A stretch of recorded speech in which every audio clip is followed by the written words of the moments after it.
And I know, look, we've been through this, ladies and gentlemen. For viewers' discretion, YouTube guidelines, ladies and gentlemen, ATP, at this point, the University of Cosmic Awareness, Aidenthepayden, adenosine triphosphate, I am not a doctor. Okay, ladies and gentlemen, boys and girls, top of the morning. This is your boy ATP. Please, ladies and gentlemen, remember that name, ATP. So, once again, my name is ATP.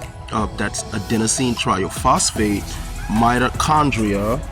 And at this point, ATP Aidenthepayden, welcome to another episode of the University of Cosmic Awareness. Now, I also want to say peace and blessings to the gods and goddesses that are on the planet. And also, guys, whenever I use that word peace, don't think that I'm trying to insult anyone out there, because I'm not. All I'm trying to do is just like build awareness. Like I said, my channel is the University of Cosmic Awareness, and peace happens to be, like I'm promoting good vibration. And if somebody promote good vibration, that's actually positive, and it's not. I'm not promoting anything negative, right? And anything that's positive, like the word peace, it happens to be an acronym which promotes good vibration, good frequency. So I mean, like I'm saying, like if someone is not happy with the information that's actually presented in my channel, by all means, you could slide on to another person, that's studying medicine. But I happen to be a medical student, and it's so funny, because I remembered, well, my mom actually, suffered from, or is suffering from, diabetes. I remembered when I was younger, that, she had, in my country, we call it sugar. So if a person has sugar, because I'm Jamaican, and Jamaicans call diabetes sugar. So if a person is suffering from sugar, which happens to be diabetes, I just found a way how to alleviate this out of my body. I'm not going to use the word cure, because this is a platform that I'm using, and like I said, my channel could be shut down. So to avoid stuff like that, we're not going to use the word cure for diabetes. So we would normally use alleviate. So that's actually the word that I've constantly using on this channel. I've been coming up with ways to alleviate each and every discomfort that a person may be experiencing. And in today's lesson, we're gonna discuss ways to alleviate for good. So look, I'm so confident and I'm so happy in this. Like, ladies and gentlemen, we not having diabetes anymore. We are alleviating this out of the body, period. And how I found how to do that is because, well, see, first of all, I was actually on the borderline of getting diabetes, and I'm like, wait a minute, I'm literally in my late 30s. Why am I, experiencing symptoms and signs of diabetes? And then I remembered, hey, guess what? Your mom suffers from diabetes, and if your mom suffers from diabetes, that means like it's literally within you, because you derives from your parents. Each and every human derives from their parents through the process of zygote.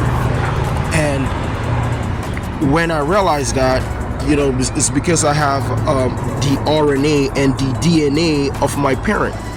A DNA is a double-stranded helix, and RNA, has a single strand. So I'm looking into these things, and I'm like, wait a minute. Mom has diabetes, or she had diabetes, but that was because, her blood glucose level was a little bit too high. And I finally cracked the code. So I didn't just only found out how to manage the blood glucose level. I've also found ways of stimulating certain organs in the whole system. And this is how I came to it, right? So when it comes to diabetes, ladies and gentlemen, please, I advise y'all to go and grab a pen and a paper so we can take some notes. So this is a breakdown after ATP has dissected, right? Remember, guys, ATP happens to be adenosine triphosphate, that's mitochondria. Without ATP, the body cannot function. You won't have any energy. ATP is responsible for your energy output within the body. Meaning, if you're chewing and eating something, that you're using ATP, so you need energy. Now, ATP happens to be, should I say, two, because it's a nucleoside as well as it's a nucleotide. A nucleoside with an S and a nucleotide with a T. So with the nucleoside, one has like three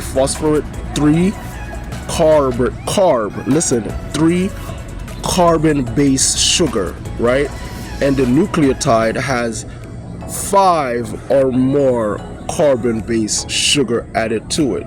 So this is where ATP gets its energy from. Like, yeah, let's say you eat something, depending on the type of food, ATP would store that energy, and then your body would utilize that energy, whether you're running, exercising, doing whatever your daily normal life job. So when ATP is utilizing that energy, when you don't have enough ATP go to the nucleotide and take some of those energy and start, the body uses that because, hey, we have stored energy in the body. That's how good God is. And I realized that. So when you've used up your regular ATP and now the adenosine triphosphate, the nucleotide, you're beginning to use more the sugar or energy that's literally stored. So now, in a sense, you're going to start to feel fatigue. And just wanted to explain what ATP does for the body. Now, how it is like, when it comes to sugar derives from this thing that's called monosaccharide: galactose, fructose, and glucose. Galactose happens to be milk, any form of dairy products, stuff like that. Glucose, now that happens to be any vegetables, and fructose happens to be each and every fruit. This is your natural sugar that you will normally get. So when you take something that's not, in a sense, a simple sugar, it's not going to correspond with your own cellular discomposition. What it's going to do, it's going to bond with your DNA, because now this is not simple, it's complex. It's a sugar that's not normal for the body, so the body doesn't recognize this. And the more of this sugar that you intake and partake into the body, then it starts to shut down some of your organs. And what I've realized is if you take something through the GI tract, you're going to start to chew saliva, it's going to secrete that, go down the esophagus, and now it's inside of the stomach, and your stomach is going to start to digest that food. Now, each and every human is composed of carb, hydrogen, oxygen, and nitrogen.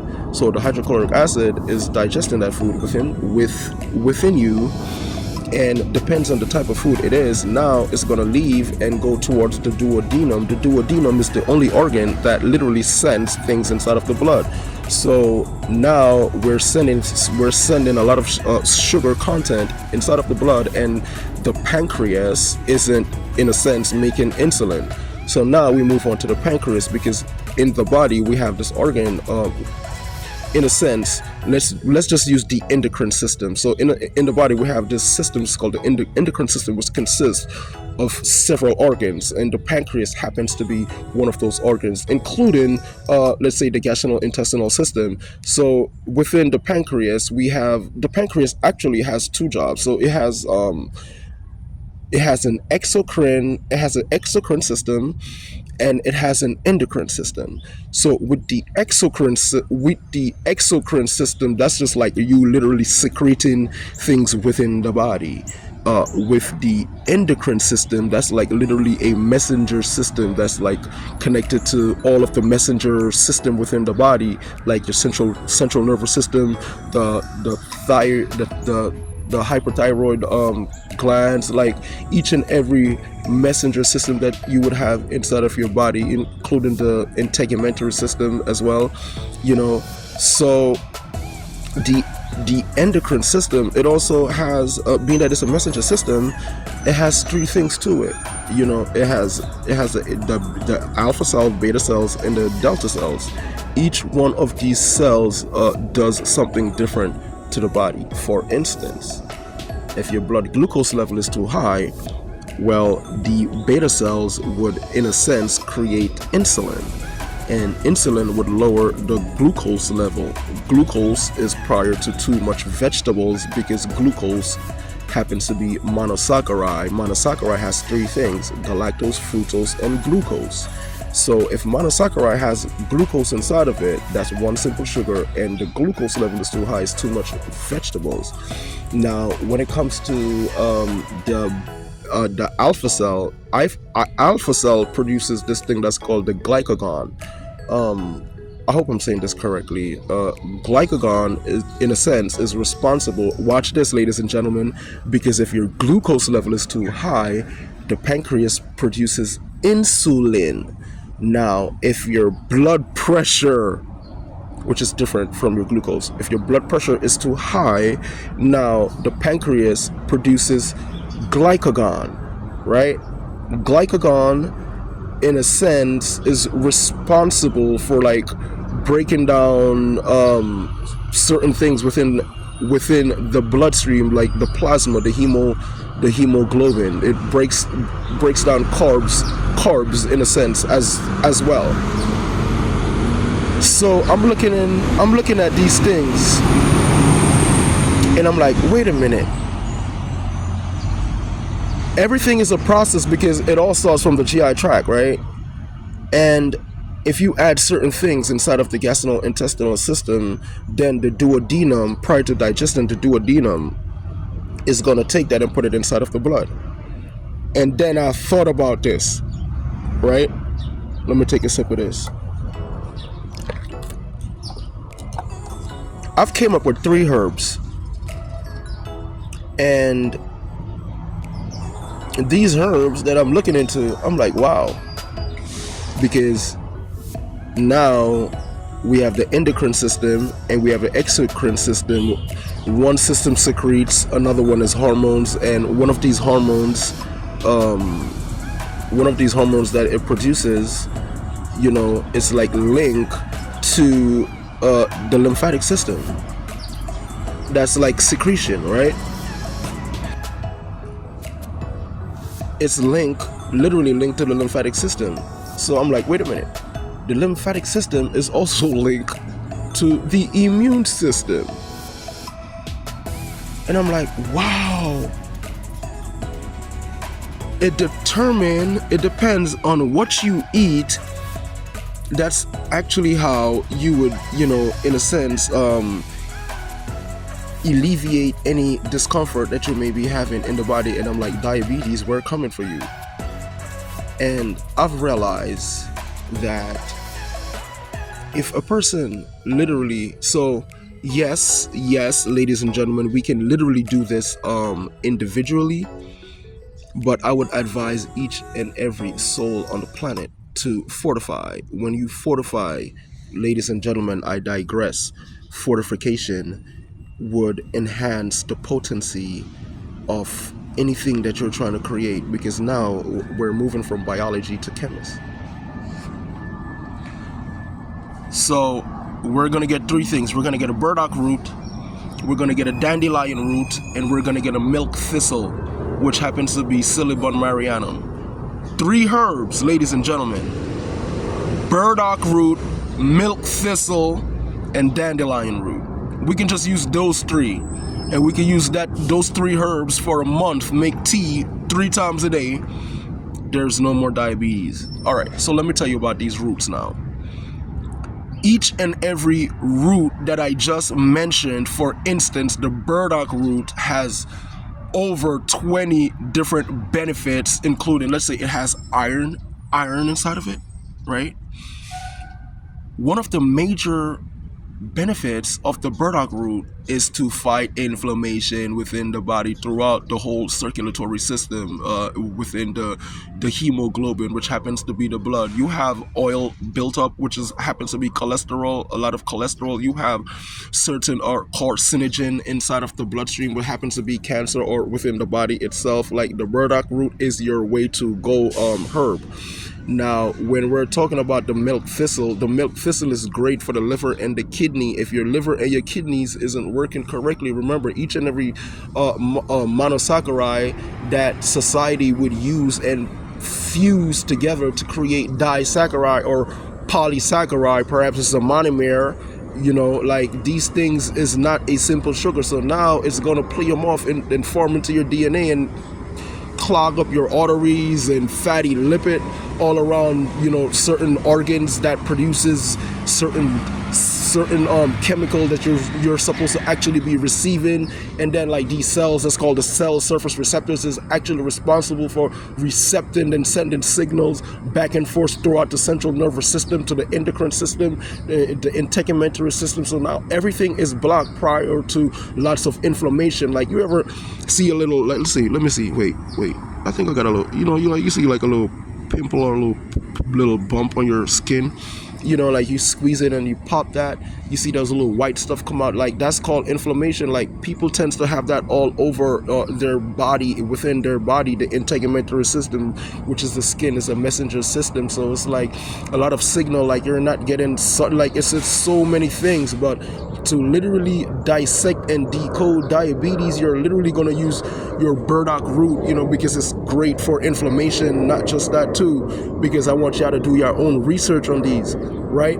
The milk thistle, burdock root. So that's 2 herbs so far. Remember, 1, burdock root is for inflammation and much more. Milk thistle helps and protect your liver and your kidneys. You need your liver and your kidneys. If you're suffering from liver and kidneys damage, or even any forms of, let's say, discomfort within your organs, milk thistle helps and support these things. And now we move on to the dandelion root, because you're going to need your dandelion root. Dandelion root has so many benefits, but one of the benefits that I'm going to speak about the dandelion root is because the dandelion root has so many zinc inside of it. And zinc, ladies and gentlemen, zinc is responsible to help support your immune system. And inside of the immune system, we have two types of white blood cells, the B blood cells and the T blood cells. These cells is responsible for protecting your body from certain form of pathogens, and pathogens tends to come, in a sense, in inflammation, because certain things, let's say certain pathogens, live in that environment. Don't you think you have bacteria infect? Like, bro, what I'm trying to say is, like, with the dandelion root, all these herbs is good. My favorite out of all of this is actually the dandelion root. So with the dandelion root, the zinc properties alone is so good, because that's, like, in a sense, the only way your immune system is going to be eaten. And remember, diabetes is linked and is connected, it's a part of the adrenals, which happens to be the lymph nodes, the lymphatic system. The lymphatic system is connected to the immune system. The immune system is connected to the circulatory system, because we have these things, antibodies, that circulate in throughout the whole plasma, which happens to be the hemoglobin. So when it comes to the dandelion root, milk thistle, and burdock root, these 3 herbs fortified in a tea 3 times a week, 3 times a day for a whole month. Diabetes, sayonara. I'm your boy ATP. Don't forget to like, subscribe to the University of Cosmic Awareness. At this point, I'm out.